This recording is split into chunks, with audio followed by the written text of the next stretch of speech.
Hello everyone, thank you for watching this video. Who speak to you, Monica Molina Santana and Felix Eduardo Jimenez. Topic we will focus on today is early Americans.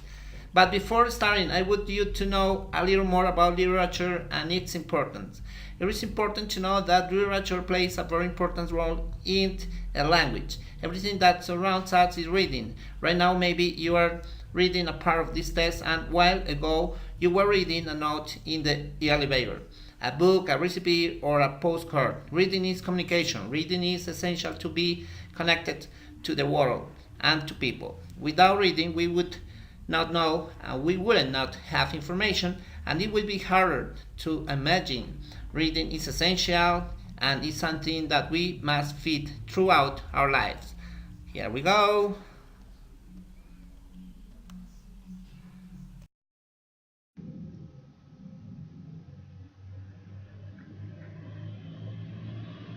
Early Americans.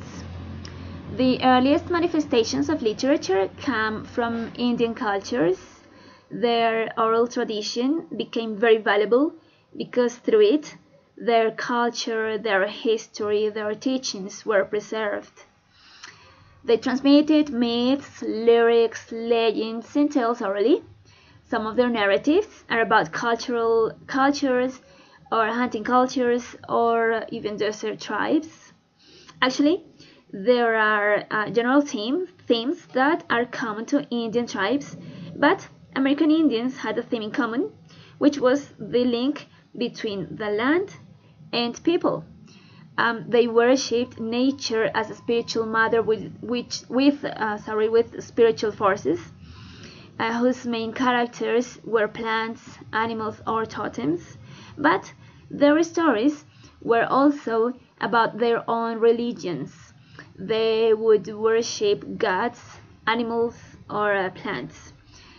And their stories were also about their systems of government, which consisted on theocracies or councils of elders. Another part of Indian literature has to do with spiritual narratives.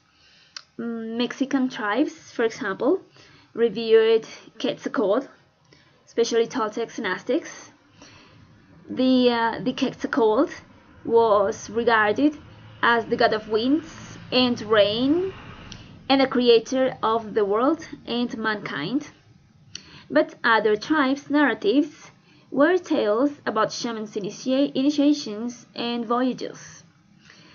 They would also narrate stories about their culture heroes, like Nanabisho of the Ojibwa culture, which was a trickster and a spirit that has to do with the world's creation. Another important part of Native American literature is the symbolism. They reflect the environment. So here we go back to nature because they believed that everything around them possessed a spirit. They also reflect their life and the relationship or their relationship with nature. They would use both living and inanimate symbols. For Native Americans, the universe deserves attention and respect, and this perception is reflected in their myths and symbols, especially the use of animals as symbols. And we can see it, for example, in the myth of how the owl got its wisdom. This is a myth that comes from a Native American tribe. And the symbolism is reflected in the way that some of the natives used to wear the skins or used to dress as an animal that it was their symbol. So this is why symbolism is important in their literature.